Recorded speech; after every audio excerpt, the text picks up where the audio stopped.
Hello नमस्कार साथियों, स्वागत है आपका हमारे इस यूट्यूब चैनल पर। तो कैसे आप सभी? उम्मीद करता हूँ कि सभी अच्छे होंगे और निरंतर अपनी पढ़ाई में व्यस्त होंगे।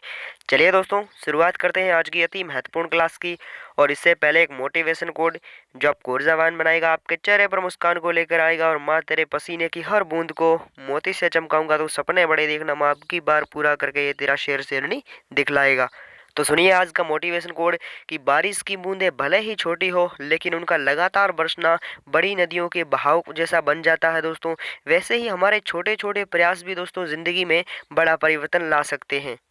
बस आप निरंतर मेहनत जारी रखेंगे दोस्तों तो ये मंजिल आपके सामने जरूर घुटने टेकने वाली है। ये मंजिल आपको जरूर गले लगाने वाली है। तो चलिए दोस्तों, शुरुआत करते हैं ई और आरोग्य परीक्षा को नस्तराबूद करने वाली अति महत्वपूर्ण क्लास की। तो पहला प्रश्न है दोस्तों आपका कि कतिपय प्रकार के यातायात के लिए सार्वजनिक मार्गों के उपयोग को प्रतिषिद्ध करने की शक्ति नगरपालिका की किस धारा में दी गई है? अति महत्वपूर्ण सवाल है।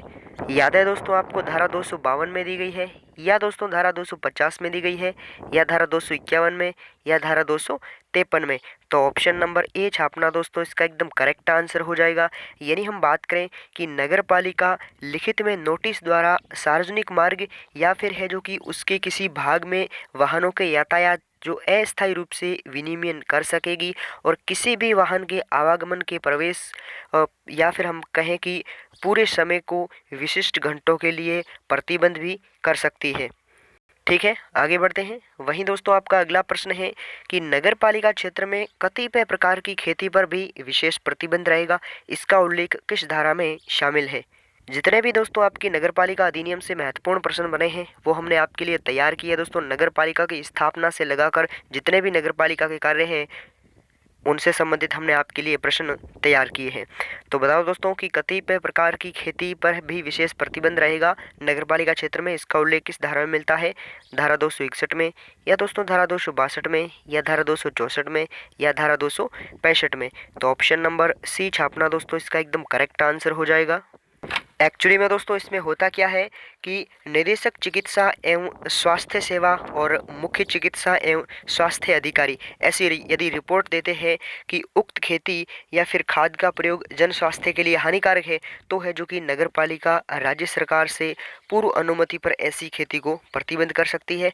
लेकिन हाँ, ये ध्यान रखें दोस्तों कि ऐसी कोई खेती जो नोटिस जारी करने से 5 वर्ष पहले से लगातार की जा रही है तो है जो कि नुकसान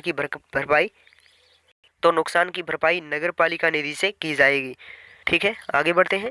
वहीं दोस्तों आपका अगला प्रश्न है कि कोई भी व्यक्ति नगर पालिका की बिना अनुमति से दोस्तों दुर्गंध खाद एकत्रित करता है तो जुर्माना कितना होगा?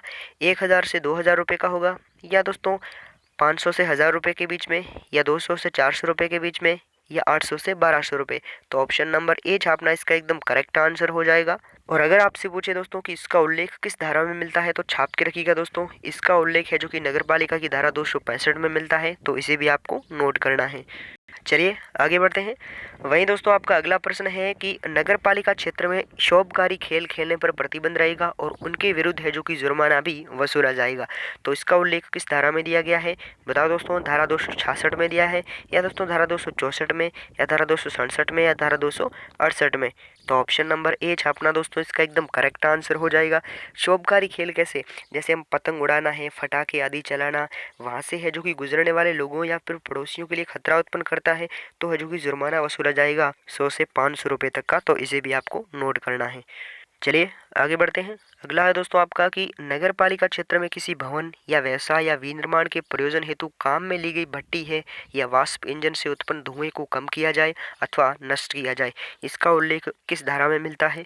तो इसका उल्लेख धारा 268 में मिलता है, या धारा 270 में, या धारा 269 में, या धारा 271 में। तो ऑप्शन नंबर ए छापना दोस्तों इसका एकदम करेक्ट आंसर हो जाएगा। और इसे नोट करना दोस्तों कि इसका उल्लंघन करने पर जुर्माना कितना वसूला जाएगा? 1,000 से 2,000 रुपये का। और यदि ये उल्लंघन कोई बार बार कर रहा है तो जुर्माना 2,000 से 5,000 रुपये तक का वसूला जाएगा।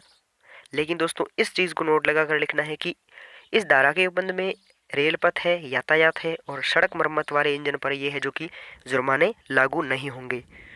चलिए आगे देखते हैं। वहीं दोस्तों आपका लास्ट प्रश्न है कि नगर पालिका की वे शक्तियां किस धारा में शामिल है जो खतरनाक रोगों को रोकने के लिए प्रयोग में की जाती है?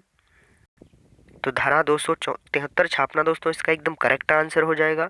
अब देखते हैं कौन कौन सी शक्तियाँ, जैसे किसी स्थान का जिसमें खतरनाक रोग के होने की रिपोर्ट अथवा संदेह हो तो प्रतिबंध प्रबंध किया जाएगा, और किसी भवन, तालाब या अन्य कोई ऐसा क्षेत्र हो जहां पर रोग फैलने की संभावना हो तो मजिस्ट्रेट की पूर्व अनुजा से खतरनाक रोगों के पीड़ित होने पर है जो कि नष्ट करने की शक्ति होगी। और इसके अतिरिक्त कोई भी वस्तु क्षेत्र जिसमें रोग फैलने की खतरा विद्यमान हो तो उस पर जल्द से जल्द प्रबंध किया जाएगा, ये भी शक्ति है।